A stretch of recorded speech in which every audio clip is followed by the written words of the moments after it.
Hello, everyone, and welcome to the Surprise Jab Podcast, surprising you with new topics every single week and jabbing you with your daily dose of UFC information of sorts. I mean, we talk about all sorts of things on the podcast.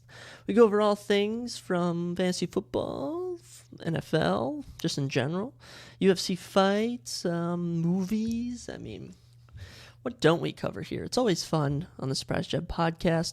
Coming off of a fun Labor Day weekend, got to go visit my girlfriend, got to work on some homework, sadly, watched some UFC, which was lots of fun. Very good UFC Paris card, which we're going to be covering in full in this episode. Had a surprise episode as well dropped this weekend. Hope you all enjoyed that with surprise guest Cole Wachter. That was a very fun episode. But yeah, today we got all sorts of things. As I mentioned, we're going to be reviewing UFC Paris. Was a very fun card, did very well on picks.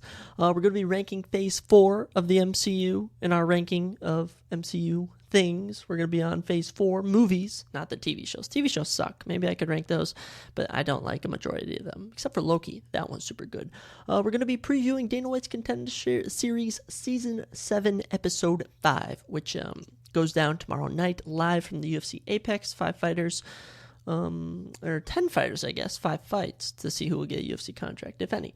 We're going to be previewing the first NFL game of the season. I'm hoping to get a full breakdown of Week 1 out. We'll see if I can get that done before Sunday or Thursday. I don't know, but we're going to be looking at the Lions and Chiefs opener on Thursday. And we're going to be looking at my 2 fantasy football teams I drafted. I'm going to let you guys know who I got, and y'all can judge me because we'll just see. We'll get into all that. But let's kick off with some news that I found out yesterday. First off, Laura Sanko is going to be the first ever woman to commentate a UFC pay-per-view this upcoming Saturday, September 9th at UFC 293 in Sydney, Australia. She'll be next to John Anik and Daniel Cormier, as usual. But congratulations for Laura. She's been honing her skills on Dana White's Contender Series as a commentator. I think she did 1 or 2 or 3 fight nights, and I'm just happy. She's going to be giving it her best shot. I wish her the best of luck, and it'll be a pleasure to hear her voice when I watch Adesanya knock out Sean Strickland. Oh, that could be an early prediction. We'll see. I'll be dropping my full UFC 293 preview later this week. Speaking of which, Jared Cannonier is officially going to be the backup for this Saturday's main event between Sean Strickland and Israel Adesanya for the middleweight championship. He'll be flying down to Sydney, weighing in. Good job for Jared, coming off a historic performance against Marvin Vettori, landing the most significant strikes in middleweight history. I like the move just because Jared missed out on the title shot here. Probably should have gotten it over Sean, but who am I to say? We'll see what's next for Jared. I don't even know what's next for Jared. We'll see what happens when Hamzat fights Paulo Costa in October, but good job, Jared, getting on the card somehow. And I believe I don't know if he gets paid. I think he does. We'll have to see. Last out of my UFC little news I have is the UFC 5, EA Sports UFC 5 reveal trailer will officially be dropping September 7th, this upcoming Thursday, at 11 a.m. Eastern, which will be 10 a.m. Central for all my Midwest folks. Very excited for that. They dropped this little teaser where it showed like Daniel Cormier, Bilal Muhammad, Michael Chandler, and Andre Arlovski all reacting to it. It was so dumb. It looked so staged, but it gets me hyped for UFC 5, which I believe is coming out October 27th, if the leakers are correct, which I believe they are. I'm excited for it, that's for certain. I'm really excited for the new referee stoppages. I've been told that in the trailer it will reveal the new system where refs step in to stop a fight during like a TKO or like a submission or something, which I'll be happy about. I heard they're doing an online My Career of sorts and just a normal My Career. Of course, a bunch of new fighters. I'm hoping they update the roster like never before. And I'm pumped. I'm really excited for UFC 5. It should be very, very, very exciting. And gosh, I have to wait. I've been doing like this final thing on UFC 4, which I have an unhealthy amount of time on UFC 4. But I'm doing like this final tournament for every weight class. And I'm nearing the end. I'm nearing the semifinals for all 11 weight classes. So if I UFC 5, if I can figure out how to record myself, maybe I'll upload some videos to the YouTube of me gaming. Who knows? Who knows? We'll be a gamer and a podcaster. How about that? I'll be like, who's someone that does that? I feel like everyone has a podcast nowadays. What am I saying? But yeah, let's dive in. We're gonna kick off the show with my ranking of the MCU Phase 4 movies. That's right, it's been fun ranking everything. Last episode was very fun ranking with Mr. Wachter. We disagreed on some things. The live audience disagreed on some things. It was super fun. But yes, Phase 4, in my opinion, the worst phase. I consider maybe 2 of these movies worthy of top 15, one of them worthy of top 10 MCU movies. It was a rough phase, but it was the post-COVID phase, so you can't really hate too much, but we'll still hate because a lot was expected out of almost all these movies, and I'll say only about 2 or 3 delivered, if I'm being honest. But let's dive in. There were 7 movies, not TV shows. We're not doing the TV shows, as I'll say, but 7 movies. They went from July 2021 to November 2022, so a very short window, just over a year, but they bumped out 7 movies in that time span. 7 movies in, what is that, like 15 months or something? That's impressive. Let's kick off with number 7, which was the first movie after COVID, which was Black Widow. Black Widow at my worst MCU Phase 4 movie at number 7. You know, I thought it was way better when I first watched it in the theater. I went with, I think, my girlfriend and her friends. It was a very random group I went with. But it was my first post-COVID movie experience, and I think that's why I enjoyed it more. But after I rewatched it on my own, it is a brutal rewatch. The villain's not good. There are really no stakes in the movie. I mean, there's like, oh, all the Black Widows will be permanently stuck as a Black Widow. Oh, no. And just very awkward. It felt like a forced movie, that's for sure. Like, okay, everyone's gotten their own show.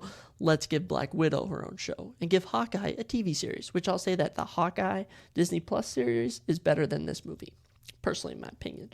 I will say I loved Red Guardian, David Harbour, just an amazing actor. Love him. Stranger Things Season 5, when you drop in, I really want to see that. Yelena was super good. Love her. She was also in Hawkeye. I think she's been in a couple shows. But yeah, very bad CGI. Just not the best. And, you know, it is what it is.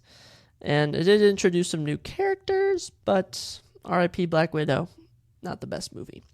At number 6, we have Doctor Strange in the Multiverse of Madness. That's right, it is at my number 6 spot. I hear people say it's better than the first movie. That is just a lie. The first movie is very good. This movie was mid. It was a 5 out of 10, 6 out of 10 movie. Nothing bad, really. Nothing good, really. It was pretty much like, oh, that's the movie? Oh, okay, yeah, it was a movie, yeah. And apparently they're making a third one, like Doctor Strange in the Quantum Multiverse Dark Realm, whatever. I don't know, but who knows if that'll get made. I think the issue with this is it was a lot of was expected out of this. I'm talking, we thought we were going to see Tobey Maguire. We thought we were going to see Hugh Jackman as Wolverine. We thought we were going to see Tom Cruise as Superior Iron Man. We thought we were going to see just so many different cameos.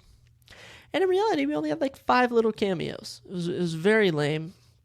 At times I didn't even know what was going on. Very, very odd pacing, but that's what you get when Sam Raimi's directing. Good horror in it. It did add that aspect. It was probably the most goriest, most violent MCU movie, which I did enjoy.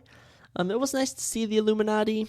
It was kind of lame watching them get easily ripped apart, but hey, that's how it is. This did downplay that what has happened post Avengers Endgame is that they've been downplaying Thanos. Like in this movie, they just saw Thanos killed and they said Doctor Strange killed him easily. Okay, well, if that's the case, then that just erases the entire Infinity Saga, which is super lame.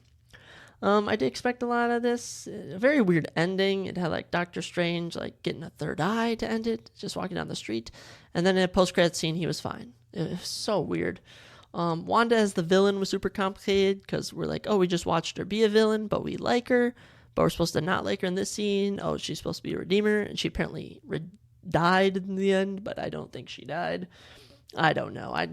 A third movie could maybe redeem this, but honestly, not the best movie. I would not rewatch it. I think, actually, I've only seen it once. Speaking of a movie I've only seen once, moving into my number 5 movie, Black Panther Wakanda Forever. Another movie where apparently they might be making a third one. I don't feel they need a third one. This movie was already in development when Chadwick Boseman unfortunately passed away. He was kind of what made Black Panther Black Panther. Really, really miss him. He was such a good actor, such a good human. But cancer's a B word, man. Black Panther Wakanda Forever. Very long movie. Very long. Interesting pacing. The pacing wasn't too bad. The villain was the peak of this film. Namor was a great villain. It was cool seeing the underwater kingdom he was from, which was like the Atlantis of the MCU. It did its best with Chadwick dying. I can't hate on it too much. What's his name? Ryan Coogler, whoever directed it. He definitely tried to work around it. But I mean, we kick off the movie with like showing like his Black Panther, Chadwick's death, but not showing his death. It was like an off-screen death, but like it was happening. It was super weird, super kind of emotional to start the movie. And then, spoiler alert, if you haven't seen it, they kill his mom. They killed him and Shuri's mom, like the Queen of Wakanda. And it was kind of like, oh, I don't really care that she's dead. I still care that Chadwick Boseman actually died. But it was just to build up Shuri's character. And she's an okay Black Panther. You know, good for her. She's one of the few women characters I can tolerate. I actually enjoy her. But man, that final battle scene was brutal CGI. I did not like they were trying to introduce a new Iron Man. Who was it? Ironheart or whatever. I did not care for that. I'm still getting over Robert Downey Jr. I don't need someone else to replace him. Yeah, it just did its best, but not as good as the first. Not even close to the first. That and both Doctor Strange and Black Panther 2. They both did not come close to their predecessor. Moving into my number 4, Thor: Love and Thunder. A movie I also agree is a 6 out of 10, maybe a 7 out of 10 if I'm in a super happy Marvel mood and can rewatch it. But Thor: Love and Thunder, just like Black Panther Wakanda Forever, just like Doctor Strange, just like Black Widow, very regular movie. And apparently they're making a Thor 5, and it's going to have the most powerful villain Thor's ever faced or something. I have no idea. But Taika Waititi is going to be directing Thor 5. He directed Thor Ragnarok. He also directed Thor Love and Thunder. And I consider Thor Ragnarok a top 5, top 10 MCU movie. Apparently that's a controversial opinion. I don't think it is. I feel like Thor Ragnarok stands out from all the other Thors by a long shot. But this one is honestly tied for maybe the worst. Maybe like the Thor movies, besides Ragnarok, are all just kind of, ugh. This was way too goofy. This was full Marvel comedy. There was no seriousness at all in this movie. And it ruined Christian Bale as a villain. Because right from the get-go, he's a villain, but we feel bad for him. It's like, yeah, he's killing these gods, but like the first god he kills is like some sun god, and he's like mean to him. So it's like, we don't feel bad that he's a villain. He looks cool as a villain. Just a super odd take. I will say the take on like child kidnapping and then rescuing them, I did like that. You know, they like to bring social issues. I like that they tackled cancer and they tackled child trafficking. So I do give Taika Waititi credit for that, just as like an underlying message. I think the same thing with Guardians of the Galaxy Volume 3, where they brought that message, so I really do enjoy that. You can't really hate Thor. Thor still is amazing, even if he's in a bad script. Natalie Portman was pretty good in this movie, but man, Taika Waititi also threw himself into a major role with, what's his name? The Rock Man. I can't remember. Gorg or whatever. I can't remember his name. There was like a moment where he should have died. Like it would have been a great point for him to die, which would have given Thor like anger, but he just revived himself. And then he made his character gay just to be progressive. So not much to say from Thor: Love and Thunder. Just a super, super mid movie. Thor gets like a daughter in the end of it. I will probably never rewatch this movie. And let's get into my top 3, which I know is going to be a bit controversial with number 3 and 2, maybe. I don't know. When I was looking at all the movies, this is how it came out. I went over the list. I'm like, okay, this is actually how I'm ranking these movies. At number 3, a Marvel Cinematic Universe Phase 4 movies, I have Eternals. And I know people consider Eternals one of the worst MCU movies. But I mean, I think Eternals is better than Thor: Love and Thunder, Black Panther Wakanda Forever, Doctor Strange and the Multiverse of Madness, and Black Widow. I think it's also more rewatchable than all those movies. I do believe it is overhated. It's certainly not the best MCU movie. It might crack my top 20, might not. I don't even know. Probably top 25, I would say. but it certainly has the best imagery, best scenery in the MCU. The shots of just landscape is just amazing in this film. Excellent CGI. I wish the other 4 movies below this would take a look at this movie that you can do CGI correctly. The plot holes do kind of hurt in this, that there's like no Avengers when a Celestial is breaking out of the Earth, and it is still yet to be mentioned in the MCU, despite having multiple movies. So I have no idea what's going on with that. A very good final battle I enjoyed. There was like a lame villain or something. The plot twists in this were they went crazy on plot twists. But this is one of the movies where it had a gay character and it worked. You know, it didn't feel forced like Thor: Love and Thunder when they just kept throwing gay characters at you. This movie doesn't. It makes you go, oh, okay, there's nothing wrong with that in this sense of the movie. I just always noticed that Marvel's always trying to push an agenda of sorts, especially Disney. Apparently this movie is getting a sequel. I don't know what they could potentially do for a sequel, but certainly I would want to see it. I mean, it ended with a cliffhanger. It ended with a huge cliffhanger, and then in the post-credit scenes, it added 2 more cliffhangers. Just crazy. It had Harry Styles in this movie as a post-credit scene. I don't know what was up with that. It did have Kit Harington, though. Jon Snow, love my boy. When will George R.R. Martin drop the final book of The Song of Ice and Fire? Or not even the final book. The Winds of Winter is the 6th of 7 books. So I always love... also, Snow. When are we getting that HBO Max? Or just Max? When are we getting that spinoff of Jon Snow? But love seeing him. He'll be back. Honestly, Eternals is overhated. And it is number 3 on my list. Moving into my top 2, drumroll please. Number 2 is Shang-Chi. That is right. And Shang-Chi is apparently getting a sequel. And Shang-Chi is going to be one of the faces of the upcoming Marvel saga. So I love it. I love Simu Lee. I thought he was a great addition. And this is how you perfectly integrate a whole new culture, this like ancient warrior Asian culture of sorts. I loved it. I thought it was done perfectly. And this movie surprised me, even in the theater, when I was like, oh my gosh, this is actually going great. Excellent pacing, good final battle. And it was the CGI kind of crazy at the end, yeah, but I didn't mind it. And even if it was a run-of-the-mill MCU movie, I enjoyed the ride. It had a hilarious opening where you think it's him getting out of like a sports car, and it turns out that he's actually the valet. I love that scene. The villain was great. I kind of wish the final battle was him versus his dad, who was the villain. What's his name? Oh my gosh, I can't remember. The Mandarin, yes. He was such a good villain, and the rings are going to be like the next big powerful thing in the MCU. I love it, man. I think I've seen Shang-Chi twice. I would watch it again soon. That is a very good movie. A very odd ending, too, where Wong pulls up a portal and comes and gets him and, what's her name? Aquafina? Is that her? I can't remember, unfortunately, but Shang-Chi, very good at number 2, but it is not my number 1. It is not my number 1. My number 1, I feel, should be obvious. It should be everyone's number 1 for MCU Phase 4.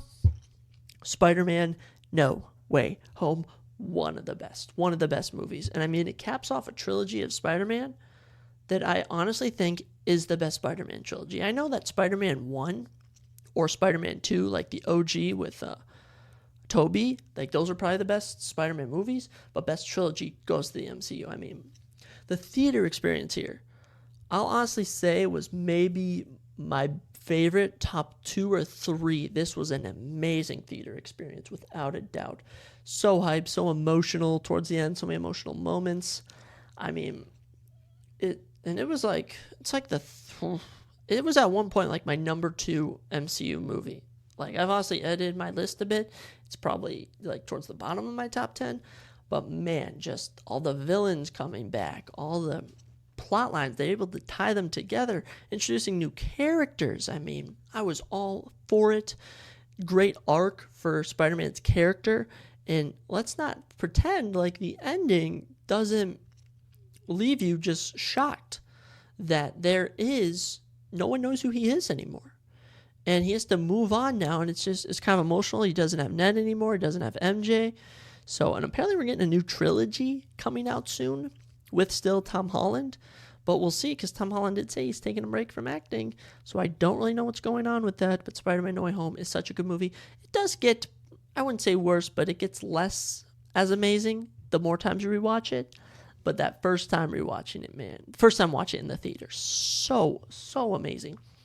It's hard to describe when you have a certain theater experience. It's hard to articulate that into even words, because it's like you feel this movie like coming into you and just taking over your mind, and all the feelings of the emotions, the laughs, the big how do I put it? Not jumps, like but like not the climax, but just like when an OG character, such as when Andrew Garfield or Tobey Maguire, comes to the portal, and you go, oh my gosh, this actually happened. Or Matt Murdock pulls up, or you have all the villains in a final battle, or you have every character was redeemed in this movie. All the villains were redeemed, and it was such a blast. And I can't even put words together. Spider-Man No Way Home. If you've never seen it, go watch it. An excellent MCU movie, but. That's my list, guys. Number 1, Spider-Man No Way Home. Number 2, Shang-Chi. Number 3, The Eternals. Number 4, Thor Love and Thunder. Number 5, Black Panther Wakanda Forever. Number 6, Doctor Strange in the Multiverse of Madness. And number 7, Black Widow. Obviously, not the greatest phase, but there's certainly some fun moments. You can go through every single movie and pick out at least some good out of it, even if there's some bad. But yeah. That's my ranking there, and that'll complete all the official phases we have. Phase 5 is still rolling along, so I don't know if I can rank those movies yet. I think there's only been 1 or 2, actually, now that I'm thinking about it. I think it's just been Ant-Man 3 and Guardians of the Galaxy 3. So I don't know what to rank next. Should I do the TV shows? I could maybe do the TV shows. I don't know. I'm going to have to find something else to rank, but hey, it's been fun ranking these, and it gives us something to talk about. It gives us content, as people say. Let's segue into our next thing, and that is football. That's right. We're going from MCU to football. I know. What a good way to segue, Zach. Just jump right into it. So, the NFL season does kick off this Thursday. Thursday's going to be a good day. My final day of class for the week. I'm going to be probably recording another podcast episode. The trailer for UFC 5 drops, the reveal trailer, and then the first NFL game. Gosh, it's going to be a good day. Maybe I'll order a pizza and have a few cold ones. How about that, ladies and gentlemen? But yeah, the NFL season kicks off this Thursday with the Detroit Lions taking on the Kansas City Chiefs in Kansas City. Man, I'm so happy football's back. It's so fun watching all the games, going over to the boys' house, having some cold ones, checking your fantasy team. I mean, typical man activities. Honestly, to be stereotypical, it's obvious that's how it goes. But I did take some notes to inform you guys about the season opener, because like you may be thinking, who would I pick, the Lions or the Chiefs? How do they even decide that? They don't really, but let me just lay it on you. The Super Bowl winner has hosted the opening season opener of the NFL in 9 of the 10 last seasons. So, I mean, you pretty much go through a majority of the last 10 Super Bowls winners, they played in the opening game to kick off the NFL, which I always think is a good move because it always brings in more viewers and it's always exciting. So the Lions and Chiefs, they've actually only played each other 14 times in the history of the NFL. I find that crazy. I feel like they've played each other more, but they haven't. I mean, out of the 14 times, Chiefs have won 9 times. The Lions have won 5 times. So Chiefs got the leg up on them. The last time they actually played was in 2019. They won the Chiefs won 34-30 at Detroit. Before that, the last time they had played before that was 2015. So I mean, it's been 4 years, 4-year gap between when these teams play. And I suppose we rarely ever have the NFC North versus the AFC West, which I feel they should do, because I would love for the Vikings to take on the Chiefs. Stop giving us the Eagles on primetime games. That's just terrible. Just terrible. But yeah, the Chiefs looking super good. I mean, Travis Kelce, Patrick Mahomes, you got Isaiah Pacheco, you got Jerick McKinnon's back, you got Kadarius Toney. How will he do this season? Sky Moore back at the wide receiver slot. Whew, team is looking good as always. So yeah, the Chiefs have won the last 2 meetings in 2019 and 2015 with the Lions. Before that, the Lions had actually won a bit. They actually had first played each other in 1971 with the Lions winning 32-21. Wow. Let me just tell you guys something crazy. 1971 was, I did the math. What was it, 52 years ago? That's crazy to me. 52 years ago. That's right? I don't know. I think my math is adding up. I do not know. 29 plus 23 is 52. Yes, my math is right. I shouldn't second guess myself, especially when I write down notes and then I go to read them off and I second guess myself. But since 2002, home teams are 16-5 in NFL kickoff games, which is what the first game of the season is. So my money's on the Chiefs for this. They're actually 6.5 point favorites for this. And the Chiefs, the last time they opened was in 2020, where they beat the Texans on Thursday Night Football 34-20 at home. All signs are pointing to the Chiefs to win this one, but I mean, the Lions, a brand new team for the Lions this year. And I mean, Jared Goff still behind the reins as the QB. I think he's finally coming into himself of sorts as the leader. I mean, you have who's the rookie, guys? Who is the Jahmyr Gibbs? I saw he was going in fantasy drafts. Jahmyr Gibbs, definitely going to be a interesting person to watch this season. I mean, of all the rookies, he's one of the top running backs, besides obviously like Bijan Robinson of sorts. But it'll be interesting to see him. It'll be interesting to see how David Montgomery does. I think I actually have him on one of my fantasy teams. I can't recall, but I don't know if they're going to give him or Gibbs touches first. It'll be interesting to see. Teddy Bridgewater is actually the backup in Detroit. If you guys did not know that, that's super fun. I love Teddy Bridgewater. Vikings OG, back when we used to play at the Huntington Bank Stadium. That's where the Gophers play. Man, who else do they got? Who else is on this roster that's going to be making an impact? Gardner Johnson, defensive back. It'll be interesting to see how he does. Stephen Gilmore, OG. Oh, man, the Lions team actually looking pretty good. Aiden Hutchinson, obviously. Marvin Jones Jr. still on the team. And let me name one more player for all my Lions fans. Craig Reynolds, running back. And Josh Reynolds, wide receiver. And obviously Amon-Ra St. Brown. Of course, cannot forget about Amon-Ra St. Brown. Honestly, I would take him on. He's probably going to be a dog in the fantasy realm. And the Lions are going to be super good. But I do not think they're going to beat the Chiefs. To give you guys a prediction, honestly, I'm rocking with the Chiefs by like 14. I think they can. They're going to be at home. They're coming off of a Super Bowl victory, a huge Super Bowl victory. And they have beaten them. The Lions have not beaten the probably since 2011. I don't think the Lions have beaten the Chiefs since 2011. So we'll be riding with the Chiefs, but we'll be doing a full breakdown of all the matchups this week. And we'll also, tomorrow, Tuesday, September, looks at the calendar, 5th, we will be having a virtual guest. So if the audio does sound kind of wonky, it's because our next guest will be zooming in, if you want to call it. We'll be just doing a video conference.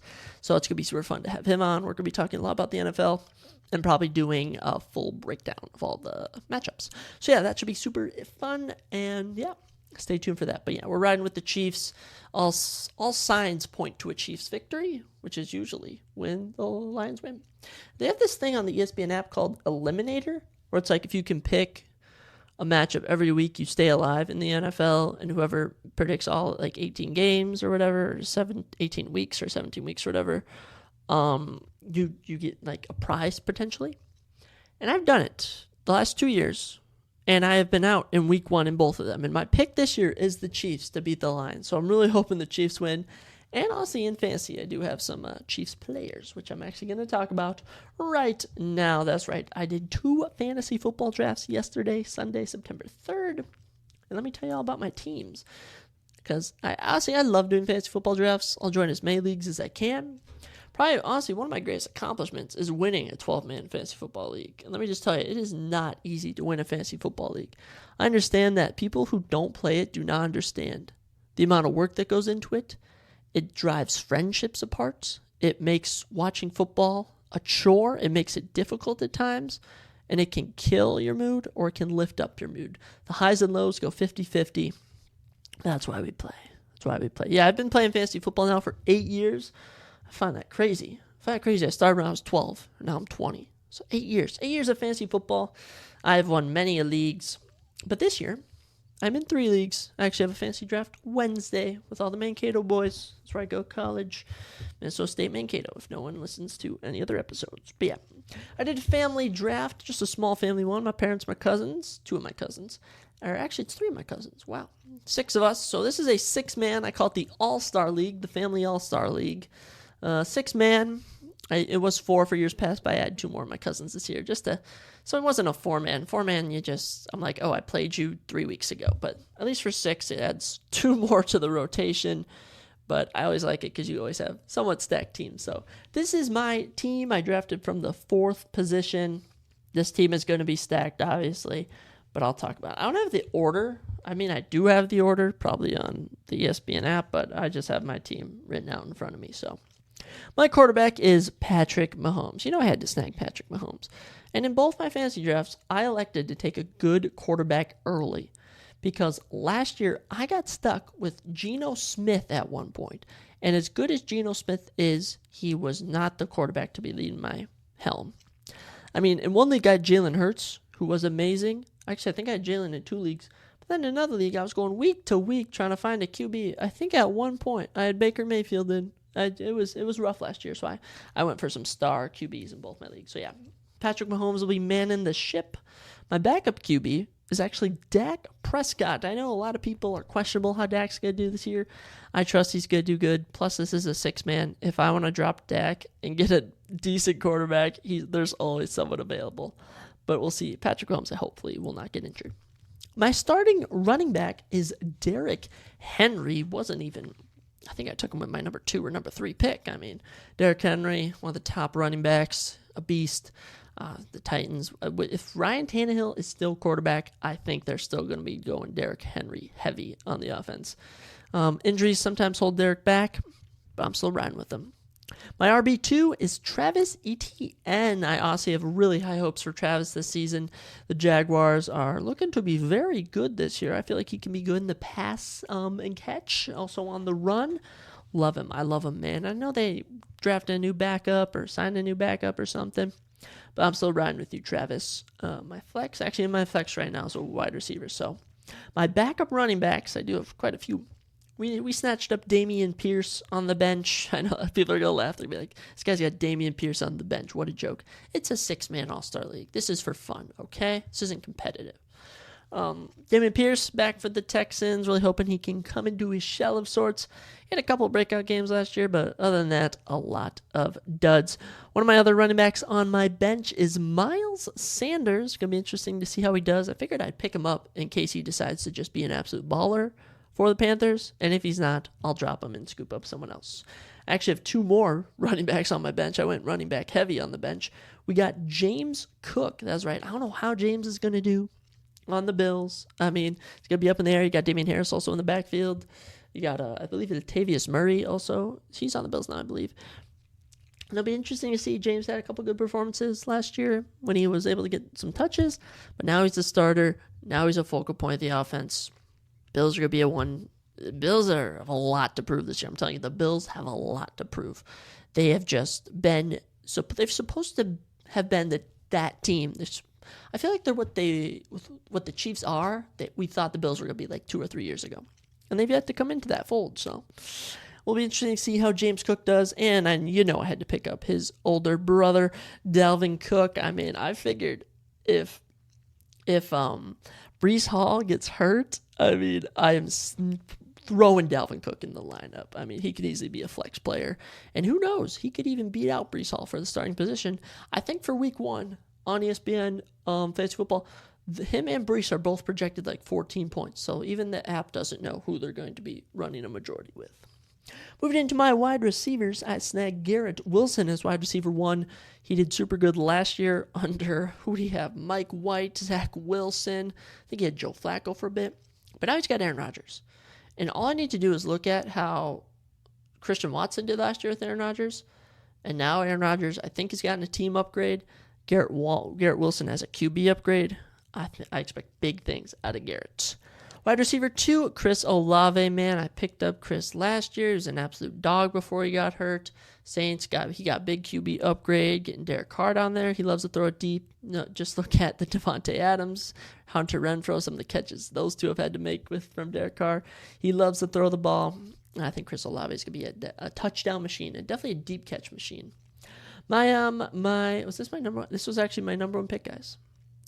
my number 4 pick, my round 1 pick for this league was Travis Kelce. That's right. I had to do it, guys. I had the number 4 pick. He was right in front of me. I think it was either him or McCaffrey. And I was like, McCaffrey, I love you, but you have let me down 3 years in a row now. I'm sorry, I got to go with Kelce. And from what I've seen, Kelce is such a good ad. He is miles ahead of other tight ends, and I just love having him on my team. That Mahomes and Kelce connection hopefully will rack up some points in the All-Star Fun League. My current flex is Deebo Samuel. I'll see how he does this year with Brock Purdy under center. Man, he's got to compete with McCaffrey. He even got freaking Elijah Mitchell back there. You got Brandon Ayuk. I mean, it's going to get crowded on the 49ers. I mean, Kittle. But we'll see how he does. Debo's currently in my flex. We'll see if I change that. I mean, I got options for who I'm going to throw in. I mean, I could put in Dameon Pierce, Miles Sanders, Dalvin Cook, James Cook easily. But Debo is currently in my flex. My backup wide receivers, Scary Terry. I just wanted to pick up Terry McLaurin. He's been good in years past. Obviously, he's being kind of slept on this year, I feel, with Sam Howell now as QB, but I do enjoy Scary Terry, and he always makes big catches. And my other backup was Chris Godwin. He was right in front of me. I didn't want to go too doubting, especially in a 6-man league, and take someone else. I don't know how the Bucs are going to be this year with Baker Mayfield, but if I need to drop him, I can in a 6-man league. My defense is the Patriots. I really like the Patriots defense. They were number 1 last year in fantasy points, I believe, or top 4, maybe it was 4th. I really do like them. They haven't made too many changes, which I think can be good. Bill Belichick is a defensive master. My only issue is I don't really want to drop them, but in week 1 they play the Eagles, so I may have to drop someone like Terry McLaurin for a different defense and just hope no one picks them up, because I don't really want to drop the Patriots defense, but I also don't want to play them against the Eagles. So it'll be interesting to see what choice I make. And my kicker is Jason Myers. I think he was the one that placed 4th last year. Seahawks kicker, racked up a lot of points, and I honestly feel that in a stadium like Seattle, they'll be kicking a lot. So happy to have Jason Myers on the team. I'm honestly happy for this league. This league's always fun. I always do get competitive with everything I do. It's a 6-man league, so what can you do? Let's move into a 12-man league. That's right. This is a legit league, as we'll say. We'll go top to bottom from my starting position to my bench. And yeah, this is just a random league I made. I had a bunch of people. I think a couple of my buddies, a couple of kids I somewhat talked to. My girlfriend's in it. Did I throw my cousin in here? I can't even remember. I threw so many different people in this league. But I was the number 1 pick since I created the league. And I was thinking in my other 2 leagues, I'm like picks 4 and 5. So I'm not even going to edit it. I'm going to keep the number 1 pick. And I'm sure you know who I picked, but we'll start from the top with my QB, Jalen Hurts. That's right, I had to snatch up Jalen Hurts in the 12-man. Last year, guys, I'll tell you, I had stretches. I was going with Mitchell Trubisky some weeks. I was going with Zach Wilson. I was going with Geno Smith. He was getting hurt. I was going with Kenny Pickett. It was a disaster in the QB realm for me last year. So in this league, I saw Jalen Hurts in round 2, and I went after him. Was it smart? Definitely not. Definitely was not a smart move. But someone had just taken Mahomes right before this, and I was like, you know what? I'm going with Hurts. Okay, had to do it to him. My RB1 is Alexander Mattison. Definitely not the most popular pick, but you have to remember, there were weeks last year and the year before where Dalvin Cook was out, and Mattison was dropping 22-point games, 26-point games, and now he's RB1 in Minnesota. I mean, obviously he has some competition, Ty Chandler, but Myles Gaskins, but right now he's RB1. If he's healthy for week 1, he'll definitely be in. If not, I can work around it. My RB2 is David Montgomery. I figured I would throw David a bone when I drafted him. I was thinking, him and Gibbs, one or the other will get the nod. And if it's not Montgomery, I can throw him down. But I feel like Montgomery will be big on the line. He is good at bouncing to the edge and running. And honestly, the Bears, I do feel bad for him that they let him go, but I feel like on the Lions, he'll have a better chance of making the playoffs, making a little run. My wide receiver 1, obviously Justin Jefferson. I had to draft my boy. I'm a Vikings fan. JJ, before everything, I will get toasted in fantasy by JJ before I go against him. I will never go against a Vikings player. They can torch me on Monday Night Football, Sunday Night Football, Thursday Night Football all day. I will always cheer for the Vikings, and I had to get him in one league. Especially having him in a 12-man league is so nice. I'm so happy I got JJ on the team.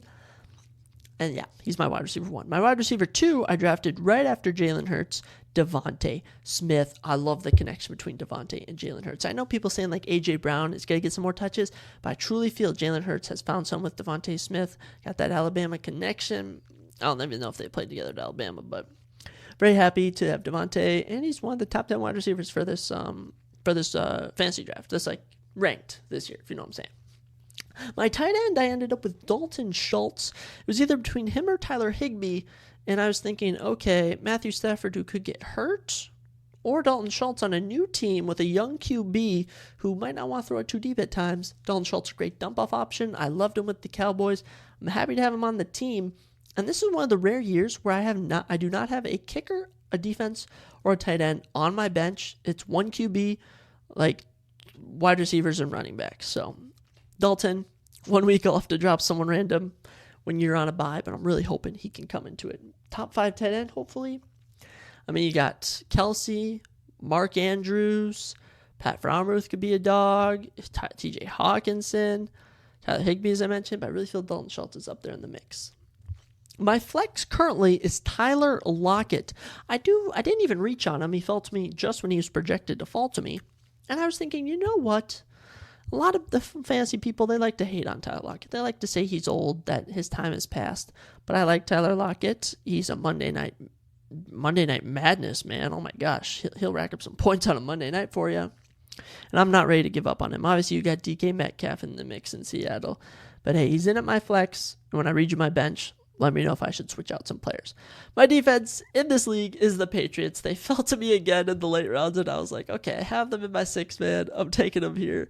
But I do not want to. I have Jalen Hurts and Devontae Smith, so I cannot play the Patriots D in round 1. So I'm going to have to drop someone from my bench. I think I know who I'm going to drop, but we'll see. My kicker, I went with Tyler Bass. I could have taken Jason Myers, but I was like, you know what? I already have the Patriots D again. I don't want the same kicker, so I'm going to go with the Bills kicker. Love Tyler Bass. He's missed some big kicks before, but the Bills rack up a lot of points and get in the red zone a lot, so he should be getting some points. So here's my bench for the 12-man league. Honestly, I like it personally. I was reading someone else my bench and like, that bench sucks. But you know what? I like it. My running back, so this is just down my bench. So in the 6 man, I was RB heavy on the bench. In this league, I'm wide receiver heavy on the bench. My RB, Isaiah Pacheco. That's right. I got the Chiefs' apparent number 1 running back. It's going to either be him or Jerick McKinnon. I'm happy to have him. I might throw him in my flex over Tyler Lockett. I'll see how I'm feeling before Thursday. But yeah, happy he fell to me, and I just had to go with him compared to some other options. One of the wide receivers on my bench is Jordan Addison. That is right. You know, I got JJ on the team. I was thinking, maybe if Jordan Addison's breaking out this year, I'll scoop him up. I already got JJ. I love that, having 2 Minnesota wide receivers. But hey, he's a rookie. It'll be interesting to see. Think about how JJ was as a rookie. Maybe JA will break out. Are we going to call Jordan Addison JA? Maybe we'll just call him Addison. I like Addison better. And one of the running backs on my bench, actually the last running back on my bench, is Devin Singletary. That's right. I was like, you know what? He's sitting right there. He was 50-50 last year. Some games he would pop off. Some games he would be mid. I will happily have you on my bench, Devin Singletary. He was in my starting lineup last year. So I'm happy to have him. I completely am mind blanking as we're speaking what team he's on. It was all I was talking about yesterday. I'm truly trying to think. He's on the Texans, isn't he, guys? He's on the Yes, he is on the Texans. He'll be backing up Dameon Pierce. And hey, if Dameon Pierce is sucking or he gets hurt like he did last year, Devin Singletary is your guy. And like I always say, when there's a rookie QB, I always like taking running backs because they usually will have the running backs run if the QB's sucking. So I'm happy to have you, Devin. Another wide receiver on my bench is Allen Lazard. He was up there, and I was thinking, you know what? Obviously, Garrett Wilson is going to be catching a lot of passes from Aaron Rodgers, but this is an OG guy from the Packers with A-Rod, and Allen Lazard, good backup. If a couple guys get injured, he'll definitely move up the ranks, and if not, he can happily chill on my bench. Another wide receiver I elected to go for, which I heard was a sleeper. I was hearing don't draft him. I was hearing draft him from multiple different accounts, but I decided to go with him. Former U of M standout from the Gophers, wide receiver Rashad Bateman. That is right, guys. I had to go with another Minnesota boy. And man, even though he's on the Ravens, he was still a stud in college, and he could easily ascend to wide receiver 1, depending on how the season goes for the Ravens. So if not, he can sit on my bench. Like I said, I don't mind having these guys sit on my bench. Plus, if I drop him, no one will pick him up, especially since I'll need to switch out someone for when I get rid of the Patriots D, which I really should get on.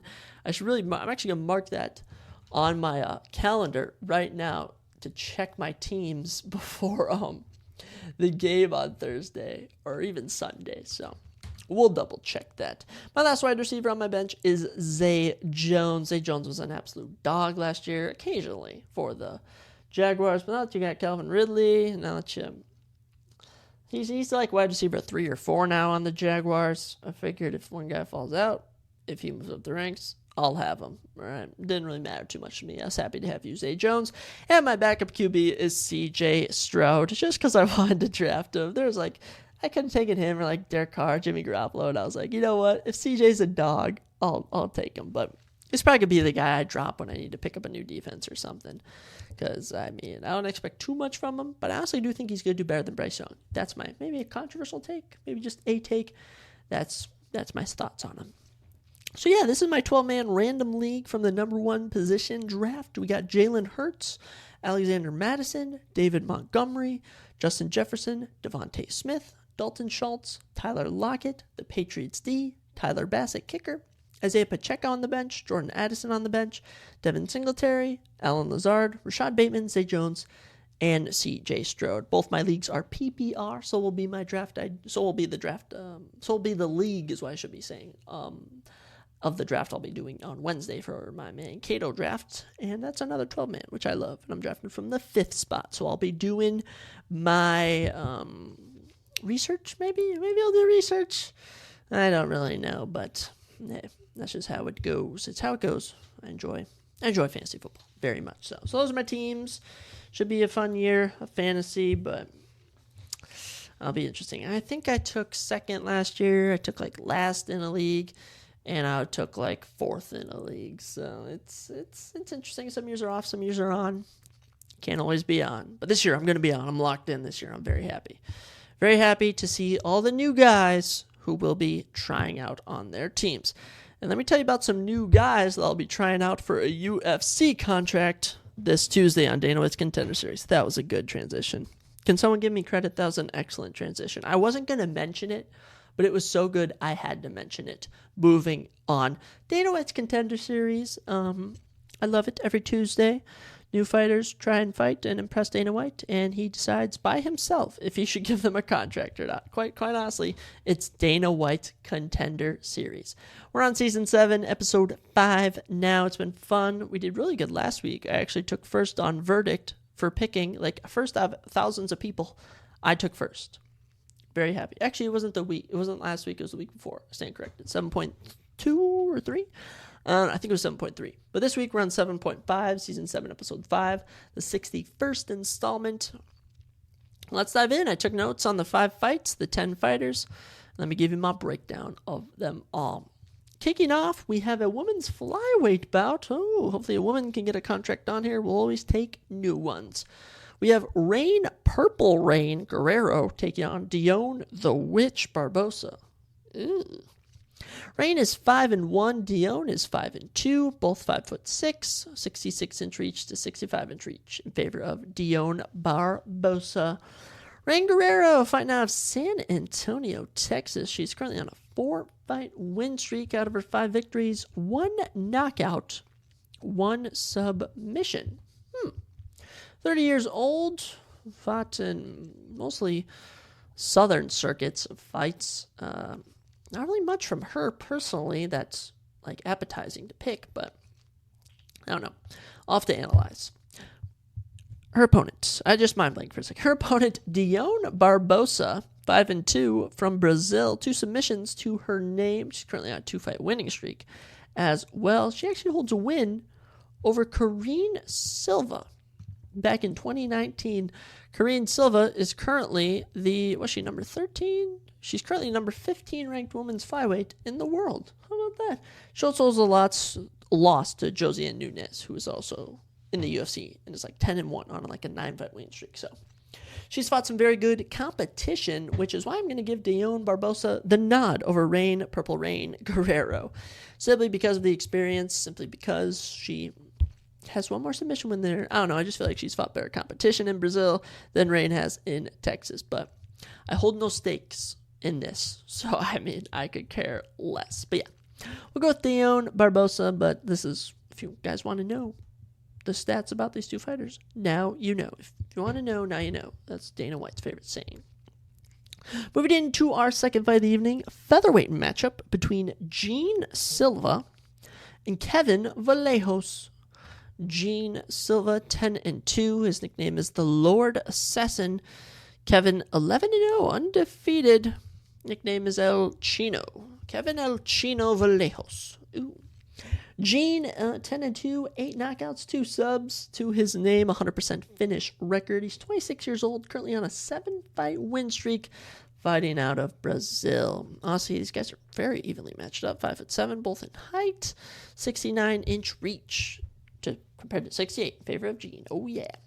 Gene may be young at 26, but Kevin Vallejos, 11-0 undefeated, younger at 21 years old. Birthday is December 8th, 2001.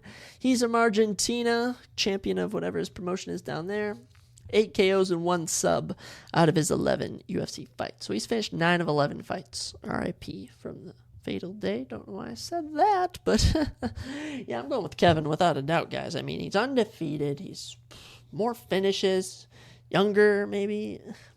I'm riding with Kevin. With these Contender Series fights, there's not much to even look at because they have no stats. They have no stats to look at. And when I look at try and find their other stats, it just tells me if they won or lost. But I'll be riding with Kevin Vallejos in this simply because he's undefeated.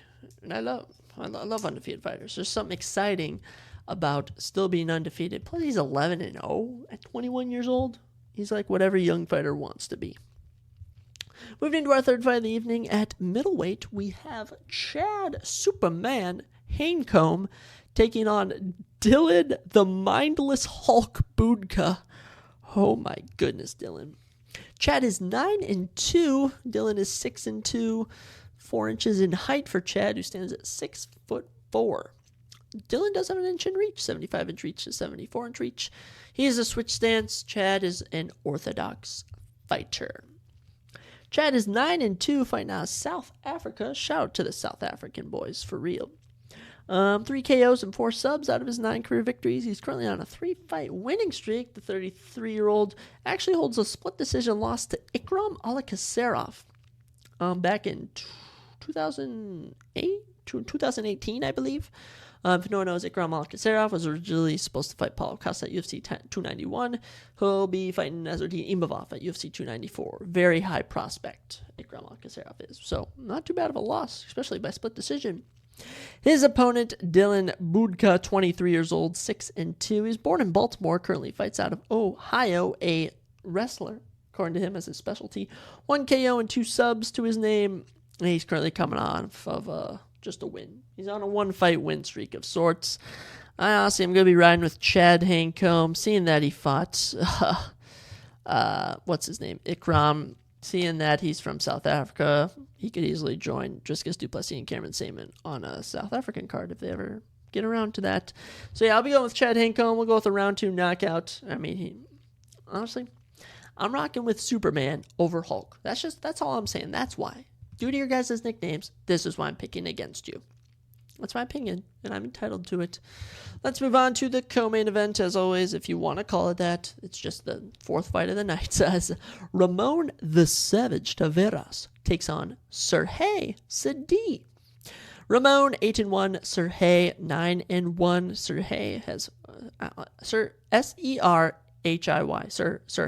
Serhiy. I don't know. We'll see how the broadcast team pronounce it. Ramon 8-1, Sergey 9-1. He's got 3 inches on Ramon and 2 inches in reach. Ramon is from Florida, 29 years old, on a 4-fight win streak. Of his 8 career victories, 4 by knockout, 3 by submission. Good old state of Florida. Gotta love the fighters that come out of there. Like Jorge Masvidal, Colby Covington, Ramon the Savage Taveras. Sergey Speede, 9-1, fighting out of Canada. Ooh, I love the Canadian fighters, might I say. 5 KOs and 2 subs to his name. He's 27 years old, currently on a 5-fight win streak. And he actually lost to Matteo Vogel, who actually fought on last week's episode of the Contender Series. Did not get a contract, did not even win his fight. I thought he should have won his fight and given him a contract. But if that's your only career loss, that's impressive. So I'll be going with Sergey by round 1 submission because it's offering a lot of XP on verdict. And plus, I feel like Ramon could get dropped or even get taken down. And Sergey will capitalize. I saw pictures of them both, and Sergey honestly looked a bit more dominant. In my opinion, just my thoughts. Let's get into the final fight of the evening, the main event of Dana White's Contender Series. Honestly, I don't like to spend too much time in Dana White's Contender Series, especially when we have UFC Paris to talk about, but we'll talk about this main event because it should be super, super good. In the light heavyweight division, we have Bruno Lopez and Brenson the Gorilla Ribeiro. Bruno is 11-0, Brenson 14-5 with a no contest. Brenson's got an inch in height, 6'3" to 6'2", and a notable 6 inches in reach, 81-inch reach to 75-inch reach. Both fighting out of the 205 weight class. Both orthodox fighters as well for their stance. Bruno is an LFA champion. He's from Brazil, undefeated, 5 KOs and 4 subs of those fights. Only 30 years old. He actually holds a win over Gregory Rodriguez. That's right, RoboCop, one of the top middleweights on the active UFC roster, coming off a huge win not too long ago against Dennis Talulin at UFC 292. Whew. Bruno looks dominant. He's a former champion of a different promotion, fought in some good guys, and's got the finishes. His opponent, Brenson Ribeiro, 8 KOs and 6 submissions of his 14 career victories, 100% finish rate. He also fights out of Brazil, currently on a 2-fight win streak. The 27-year-old, I can't tell. He looks like he's related to Claudio Ribeiro, another UFC fighter currently in the UFC, but I could not find anything if they were related, so I don't think they are. Man, let me tell you guys, that 6 inches in reach is going to be very notable for Ribeiro, but I don't think it'll matter. Bruno Lopez has been undefeated up until this point, and I think he stays this way with a round 1 knockout. I mean, he's already got 5 KOs. Why not add a 6? Love to see it. My pick is Bruno Lopez. So yeah, that's all the Dana White's Contender Series fights. Just 5 fights. I hope you were all able to get a bit of background on them all. But my picks, I'm going with Dion Barbosa by decision over Rain Guerrero. I got Kevin Vallejos over Gene Silva by decision. I'm going with Chad Hancombe over Dylan Budka by round 2 knockout. I'm going with Sergey Speede over Ramon the Savage Taveras by round 1 submission. And I'm going with Bruno Lopez over Brenson Ribeiro. So yeah, lots of fun with all those names and nicknames, especially all the notes I take. I take so many notes on these guys. It's crazy. I always like to stay informed on who's fighting, especially for Dana White's Contender Series. I hope I'll be able to watch it. I think I have actually I will be interviewing a guest tomorrow. So I think I do have my podcast set up for 4 p.m. tomorrow. We'll be able to make dinner afterwards and then watch Dana White's Contender Series, and then I might go to the gym. We'll see how we're feeling. But yeah, that's Dana White's Contender Series, episode 5. I encourage everyone to watch it and follow me on Verdict at ZR2002. And follow me on Instagram, Zach_Ruger. I'm always posting about all this stuff. But yes, let's get into the main event, the final dish, the final thing I'm going to touch on for the podcast. I love talking about it every single episode. It's either the preview or it's the post. This time, it's the post UFC Paris recap review. That is right. It went down this past Saturday. It was absolutely fantastic. I enjoyed every little bit out of it. So we're going to be talking about that with you guys in a second, but I do need a quick break to do some things. I'll be back in an instant for you guys, for me, maybe a little while longer. Stay with me. And we're back, like we never left, as always, to recap UFC Paris. It went down this weekend at, Saturday, September 2nd, I think it was. I think it was the 2nd. Man, it was amazing. We did excellent on picks. 5-1 on the main card, 9-2 on the entire card. Now for all main card picks, we are 474 and 335. So we're up over 140 now, or 139, my bad. And for the year, we're 103 and 58 for main card predictions. Super fun event. Let's dive into it top to bottom. We start off the night with Jacqueline Cavalcante taking on Paris's own Zara Fairn. Cavalcante just had her number. I mean, round number 1, significant strikes 36-5. Round 2, 46-10. Zaire kind of turned it on in round 3, but still got outstruck 44-24. I mean, it was a ridiculous volume. I mean, she threw 222 total strikes, landed 127 of them. Jacqueline just had Zaire's number through all 3 rounds and gets the 30-27 unanimous decision. She improves to 6-1, and welcome to the UFC, Cavalcante. Happy to have it. As for Zara Fairn, she's now 0-4 in the UFC. 6-6 professional record. You will never see Zara Fairn in the UFC again. I can promise you that. As for Jacqueline, man, we'll take it. I think they fought at a women's bantamweight, maybe. I can't recall, but hey, we'll have you. Moving on to Farid Basharat versus Cledson Rodriguez. Farid gets the round 1 arm triangle submission from side control. Happy for Farid. He improves to 11-0, 2-0 in the UFC. 3-0 if you include the Contender Series.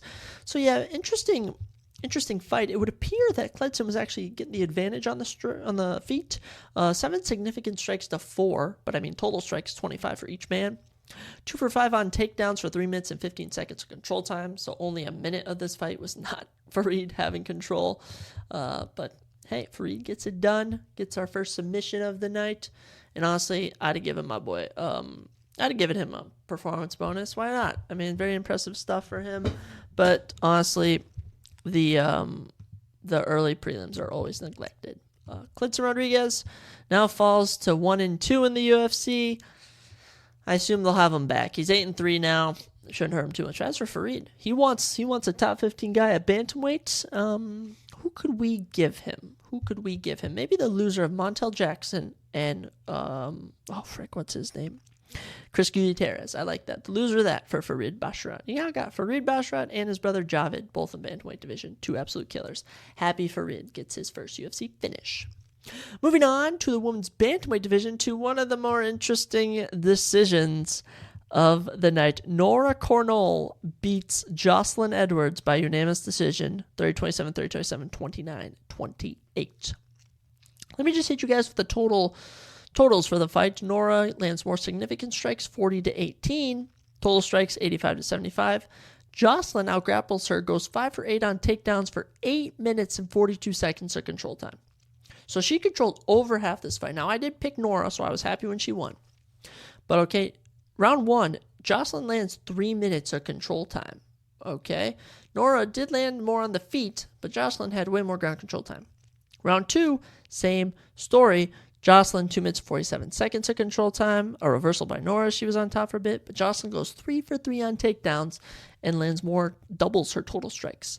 Round 3, though, Nora lands 20 significant strikes to 7, doubles her total strikes 40-20, but Jocelyn does get him 2 minutes and 51 seconds of control time off of 1 takedown. Now, the striking did look good for Nora. She was looking way better in the striking department than Jocelyn. But the sheer control from Jocelyn, I thought would have given her at least one judge's decision, but no, all judges scored for Nora, and this was clearly France's hometown advantage. But hey, I'm not mad. Jocelyn did nothing impressive in the fight, and Nora, she's now 7-1. Good for her. As for Jocelyn Edwards, this snaps a 3-fight winning streak for her, so that really sucks, as she moves to 3-3 in the UFC. Actually, 4-3. My bad, Jocelyn. I'm sure they'll keep her around, but nothing impressive from these 2 ladies. I actually don't even know. Moving on to welterweight, Ange Lusa took on Rise McKee, and I was high on Rise for this fight. Unfortunately, he was not ready to grapple. Total strikes 98-77 in favor of Ange Lusa. That was significant strikes, actually. Total strikes 124-90 in favor of Ange Lusa, as Ange goes 6 for 10 on takedown, 60%, landing 6 minutes of control time for the fight. Round 1, Ange would land 1 takedown, just under a minute of control time. He was outstriking him 2. Round 2, Ange went crazy. 54 significant strikes to 16. and also going 3 for 3 on takedowns. Ange dominated round number 2. And the one round that Rise could have won was probably the round 3. He out-significant struck him 32-12. Total struck him 43-24.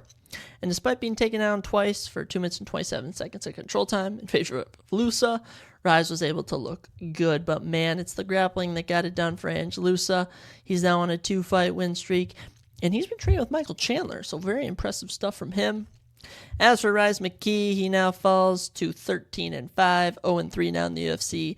Probably won't be invited back. If you get out-grappled that badly, you probably won't come back. But man, Andrew's picking him up, slamming him to the ground. And even there's just one point here, he just shot for a normal takedown and just took him out with these. Rise didn't even put up a fight. Good job, Ange. Happy to have you at welterweight. You could be a problem. Let's move into our final bantamweight fight of the night. And oh man, Cowlin Lorne. Wow. He was flipping off the crowd at the weigh-ins, and he had to eat his words as Taylor Lapalooza beats him. The hometown boy gets it done. Happy for him. Round 1, kicking off, Cowlin landed 1 takedown, 1 minute and 47 seconds of control time. Significant strikes, though, in favor of Taylor, 30-19. Round 2, Taylor lands more significant strikes, 19-8, but 1 takedown, 2 minutes and 55 seconds of control time. Cowlin was killing it on the ground. Round 3, though, Taylor, 35 significant strikes to 21 in favor of Taylor Lupus. 0 for 8 on takedowns for Cowlin Lorne. Did get 1 minute and 44 seconds of control time. So Cowlin goes 2 for 11 on takedowns for 6 minutes and 26 seconds of control time. But the total strikes don't lie. Taylor gets it done in the striking department and picks up the unanimous decision, 29-28 across the board, and Cowlin had to eat his words. Now 8-1, that was his first professional loss. As for Taylor Lapalooza, on a little 2-fight winning streak now. He's now 4-1, actually, in the UFC. This was his first UFC fight since 2016. Happy for you, Taylor, especially since he got it done in Paris. That's right, we go 4-1 on the prelims. Some decent prelims. I'll say the best moment was definitely Farid Basharat winning. The closest thing to a fight of the night we got was probably the Ange Loosa Rise McKee's fight. But hey, Taylor Lapalooza picking up the win. And at this point, I think French fighters were 2-1, I believe. Because I think there were 9 fighters on the card. I think, how did French do in it? They went 1, 2, 3, 4, 5, 6, 7. Yeah, they went 7-2. One of the fights, 2 French fighters were fighting each other, which is what we're just going to talk about. And Sarah Farron lost because she sucks. Okay. Starting off with our first performance bonus of the night as Morgan Sharir fought Manolo Zaccini. And that's right, he gets the round 1 TKO via body kicks. It was absolutely crazy. Morgan was just ripping Manolo with the body kicks. He ate one big one. I thought the ref was going to stop it. He then blocked another and then ate one more big one, dropped to the ground, lands some follow-up punches, and that was that. Morgan Sharir improves to 19-9. The last Pirate picks up his first UFC victory in impressive fashion. As for Manolo Zaccini, he falls to 11-4. But man, Morgan was on fire. He got the French crowd roaring. First off, can I just say this was one of my favorite UFC crowds ever? The French brought the energy to Paris events are now 2-0. France is 2-0 now for events. This was so much fun, and I enjoyed it a lot. Morgan, big win in the featherweight division. We're happy to have you. Definitely come back for another one. As for Manolo, hopefully your ribs aren't too broken. Let's move on to another French fight. This was France versus France as William Gomis fought Yanis Gamori. This was a weird one, guys. This was a very odd fight. So let me just say, so William Gomis gets a round 3 TKO via body kick, okay? But let's start with round 1. William Gomis outstrikes him. Fight was fought on the feet, very competitive. 27 significant strikes to 16. William wins round 1. Round 2, William Gomis, 14 significant strikes to 8. 19 total strikes to 15. Giannis went 0 for 2 on takedowns, minute and 32 seconds of control time. William had 55 seconds of control time. With 2 submission attempts, William wins round 2. So William's already up 2-0 here, okay? Round 3. What are we into round 3? We're about 2 minutes into round 3, 2 minutes, 15 seconds. William's outlanding him a bit more. 0 for 2 on takedowns for Giannis. And William hits him with a body kick that was very close to his lower region, very close on the belt. Giannis steps back, expecting a call. Instead, the ref calls off the fight. So it's very odd. The replay, if I haven't watched it, the replay was very close. It looks like he might have nicked the cup, but it looked like it was in the legal area. Goes down as a finish for William Gomez, a round 3 TKO, but just a very odd ending. But I will say, it doesn't make me mad because William was on his way to a decision. I mean, Giannis was offering him nothing. So it is what it is. But also, I picked William, so I was super happy he won. Giannis falls to 12-2, but as for William Gomez, improves to 13-2 and is now 3-0 in the UFC. Congratulations. He's also 2-0 in Paris. Very happy for you, William.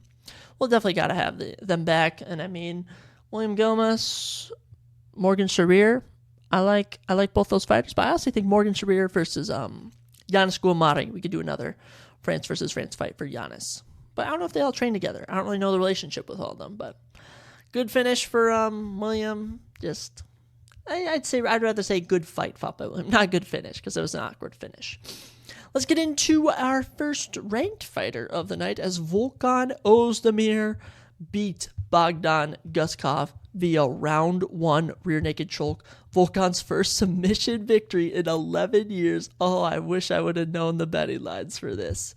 Man, just from the get-go, I was not confident by Bogdan Guskov pick. He looked way better on the stat sheets than he did right when he got in the octagon. Just looked like a...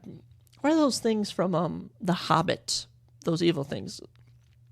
Like orcs? He looked like an orcos. He looked like a pale white orc. And man, Volkan was just out striking him. He dropped him, got on his back, strapped up a nasty rear naked choke from the back. And that was it, man. Good win for Volkan. Bogdan falls to 14-3. I don't think we should even have him back. He did not look good. But I will say, taking on someone like Volkan Ozdemir, super impressive. Volkan improves to 19-7. His nickname, No Time, stays intact. Happy for him. First UFC submission. First finish since 2019. His first win since July of 2022. First win of the year, actually, for Volkan. Wow, good for him. He's currently ranked number 9. And honestly, Anthony Smith at 8. I'd put Volkan past Anthony Smith just because Anthony fought a split decision and Volkan got a guy out of there in 3.5 minutes. Good job, Volkan. He gets a... oh my gosh, they didn't give him a performance bonus. Man, he definitely should have gotten a performance bonus. Poor Volkan. Impressive performance. I know it was impressive. Sucks to be Bogdan. So this was my only incorrect pick on the main card, and only my second fight I didn't pick on the whole card. So man, I consider that pretty good. But Volkan, you surprised me. Bogdan, you let me down. You orc. All right, let's get into the top 3 fights. I guess this one was super good. It was our fight of the night as Benoit Saint-Denis took on Thiago Moises, and this was entertaining from the get-go. Round 1, man, let me just tell you, Benoit is a killer. 41 significant strikes to 18. Total strikes 57-19. Goes 1 for 3 on takedowns for 2 minutes and 18 seconds of control time. Thiago had 1 submission attempt, and it wasn't really much. Benoit had him busted open, landing on him. And heading into round 2, it was not looking good. And round 2 was not kind. 4 minutes and 44 seconds the fight lasted into round 2. Benoit landed 60 significant strikes to 6, 66 total strikes to 8, goes 4 for 6 on takedowns for 3 minutes of control time. Thiago went 1 of 2 on takedowns for 14 seconds of control time. Benoit was in control. He improves to 12-1. 4-fight winning streak now in the UFC, all 4 finishes. He's a killer. As for Thiago, this snapped a 2-fight winning streak for him, but man, he got 50K because it was a fight of the night. But Benoit Saint-Denis just an absolute dog. Get him in the lightweight rankings. My goodness, I love this fighter. Number 15, Diego Ferreira. Number 14, Matt Frivola. Number 13, Ronaldo Moicano. Number 12, Jalen Turner. Number 11, Rafael dos Anjos. Number 10, Grant Dawson. Even Dan Hooker at 9. I don't care who it is. I want to see Benoit in the rankings. He is an absolute killer. He is now 2-0 in Paris. My goodness, both performance bonuses. He's made 100K in bonuses while he's in Paris, man. Good for Benoit. I loved it. He was just killing him. And this fight could have been stopped at so many different points. I don't know what the ref was on. Hey, it is what it is. I was so happy he won, man. But Benoit's one of my favorite fighters, personally. One of my unranked favorite fighters, if someone were to ask me. But yes, let's stop talking about Benoit Saint Denis. I mean, we could go all about him. His cool tattoo, his fighting style. He's got power. He's got excellent takedowns. We love Benoit Saint Denis. Also reminds me of Red Dead Redemption, and from what is it, Saint Denis, the one town, the game, what I'm talking about. Actually, in gaming news, apparently Red Dead Redemption 3 is not in development, but is supposed to take place. They're going to start working on it after GTA 6 drops. So I mean, expect that in 2032 when you can get Red Dead Redemption 3. Gosh, I'll be like in my 30s. Wow, wonderful. Let's move into our co-main event: Manon Fiorot versus Rose Namajunas in the women's flyweight division. This was Rose's debut at the weight. Man, look at the stats. Very interesting. As Manon Fiorot was actually out significant struck 60-58 by Rose. Out total struck her 62-60. Rose goes 0 for 6 on takedowns for 25 seconds of control time. Manon goes 0 for 1 on takedowns for 24 seconds of control time. So very even fight. Round 1, Rose outstruck her by 5. So you could have maybe given Rose number 1. I personally gave Manon round 1. Round 2, though, Manon outstriking her 19-15 in significant strikes, 23-15. I'll say I gave Manon round 2. In round 3, Rose beat her by 1 significant strike, but I had Manon win in all 3 rounds. Just the damage, just the punches. Maybe it was the crowd. But yeah, the judges, 30-27, 29-28, 29-28, all in favor of Manon Fiorot. And man, Rose Namajunas actually broke her finger in round 1. It looked nasty. You should check that out on her Insta. But good job to Manon Fiorot. I mean, she just had her number tonight. It may say that Rose landed more strikes, but Manon got it done. She's now 6-0 in the UFC, 11-1 professionally. Super impressive. I mean, all her wins. Tabitha Ritchie, Myra Bueno Silva, Jennifer Maia, Caitlin Shagan, and now Rose Namajunas. So impressive. I love it. As for Rose, she's now on a 2-fight losing streak. That's crazy. 2-fight losing streak. And this is it. Since 2020, she's only had 5 fights. She's had 5 fights in what? It's going to be almost 4 years now. All of 2020. In 2020, she had 1 fight. In 2021, she had 2 fights. In 2022, 1 fight. 2023, 1 fight. I don't know what's next for Rose. But Rose is currently ranked number 4 in the women's pound for pound. Manon Fiorot was at 10. So she's got to take that spot, or at least move up to the 4 to 6 range. And as for women's strawweight rankings, I'd drop Rose Namajunas down like 2 spots. I'd move Jan Cheonen up to the number 2 contender and Tatiana Suarez up to the number 3 contender. And as for women's flyweight, I mean, Manon Fiorot, Erin Blanchfield, I don't know who had the more impressive performance. I'm torn. I'm honestly torn. I honestly feel that Manon put on a better performance against Rose than Erin did against Talia Santos. I unfortunately think that Manon and Erin Blanchfield might have to fight to see who fights for the belt next.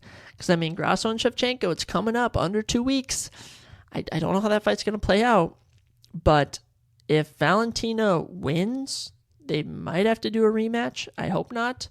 But if Alexa Grasso wins, there's no history with Erin or with Manon. It's going to be a toss-up. My money would probably be on Manon Fiorot, personally. But I would not be mad if they went with Erin. It's 50-50. They both just won close fights. They were impressive in close fights. That's all I can say. But happy for Manon. Plus, I picked her. And this was her first fight in Paris. She missed the card last year, sadly. Happy that she got the win. Let's move into our main event. Oh, my goodness. This fight did things to me. I was going ballistic. Cyril Gane just absolutely killed Sergey Spivak, and I knew he freaking would. Round 2 TKO, we predicted it. Yeah, I'm telling you guys, we have been on a heater. I've predicted every single main event correctly since UFC 290. I've been on absolute heater, and if I predict this next one, if I predict UFC 293 correctly, I will have gone 2 straight months. That's probably a personal best for me. But yes, Cyril Gane setting records for significant strike differential in the heavyweight division. Let's talk about round 1. Sergey had 1 attempt at a takedown. Cyril Gane showed amazing takedown defense. 51 significant strikes to 7 at a 73% land rate. Total strikes 52-7. I mean, Cyril Gane was just piecing up Sergey Spivak, especially to the body. The body was wide open for him. My goodness. Round 2, 58 significant strikes to 4. Same amount for total strikes at a 66% land rate. For the fight, Sergey landed 11 significant strikes. So same for total strikes. And for significant strikes, 109 for Cyril Gane, 110 total strikes. I mean, he outlanded him by 99 total strikes. I can't believe it. It was absolutely crazy. Absolutely crazy.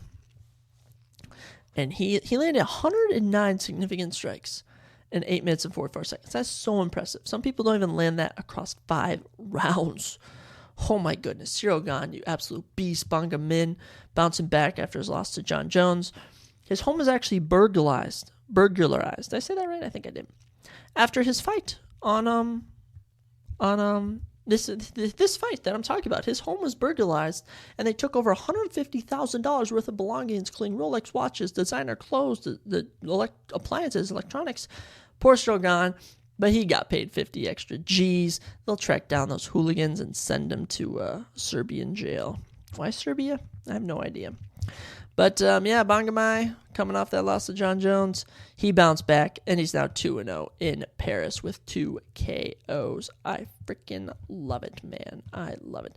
His only career losses, as I said, are to Francis Ngannou and John Jones, 2 of the greatest heavyweights we've ever seen. Okay? They're both fighting later this year. Francis he's been looking pretty good in his training footage. Man, he's been training with Mike Tyson. Tyson Fury, you may be in for a long night. Could be the opposite way, too. As for John Jones, he'll be taking on Stipe Miocic. Man, he's going to kill Stipe. I don't know. That's all I could see. Sergey Spivak, his 3-fight winning streak, 3-fight finish streak, gets snapped. But now his only losses since 2020 are to Marcin Tybura, Tom Aspinall, and Cyril Gane. So not too bad of names.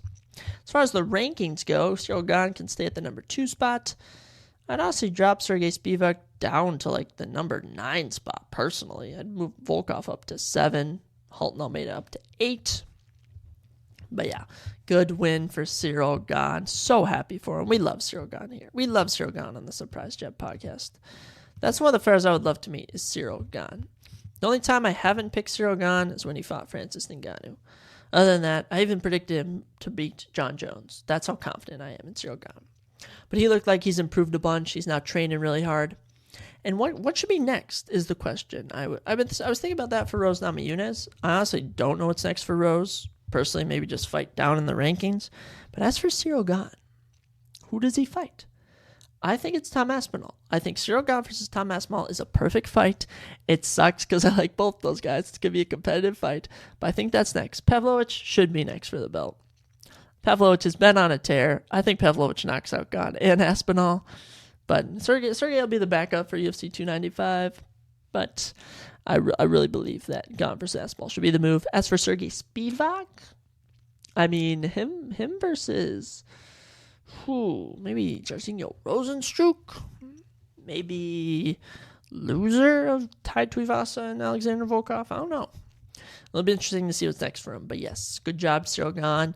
Definitely worthy of a performance bonus, maybe even the most impressive performance of the night. UFC Paris gets I'll give it a 9.5 out of 10. I don't like throwing 10 out of 10s out too often, but this was an amazing event, close to perfect. So much fun. Cannot wait until we go to France next year, maybe even before that. But yes, we did very good on picks. Very good watching it. So much fun. And when I talk to you guys, not next, but next time we talk about UFC, we'll be going over UFC 293, previewing the whole card. It's certainly an interesting one for being a pay-per-view, but it should be super fun. Going down in Sydney, Australia, New South Wales, September 9th. So much fun. But yes, tomorrow, if everything goes according to plan, we should be interviewing a guest. That episode might be up tomorrow night, might be up Wednesday. We'll see. And I'm going to try and record an episode Thursday. I have a short window on when I can record Thursday, so we'll see. I got classes, I got to head over for the NFL game, got to go to the gym. We're going to work on everything. But yes, thank you all for listening. this was such a fun episode. I just enjoyed talking. I mean, MCU Phase 4 rankings. I'll find something else that we can rank. Talking about UFC Paris. I always love talking about the UFC events. Previewing Dana White's Contender Series has kind of become a staple. It's going to suck when that ends. What else? What else did we talk about? We talked a little bit about UFC 5 reveal dropping. Some news about Lorosenko. I mean, my fantasy football teams, the opening NFL game. So much stuff we talked about. But I did want to end this episode, actually, with a little goodbye to a Vikings legend. Kyle Rudolph officially retired. He was a 2-time Pro Bowl tight end. 33 years old. He spent almost all of his time with the Vikings. I mean, he had a little stint with, I don't even remember who it was. Was it the Cardinals? I don't even know. I think it was the Buccaneers, maybe. But loved him on the Vikings, and one of the greatest tight ends in Vikings history. So fun. Loved him. Wish him nothing but the best in retirement. But that's how we're going to end it. A farewell to Kyle Rudolph, and a farewell to you guys. We'll be back later this week with some new episodes. Thank you all for listening. I hope you were surprised. I hope my jabs weren't too powerful with UFC information. Hope everyone has a blessed week, and I'll catch you guys later. God bless.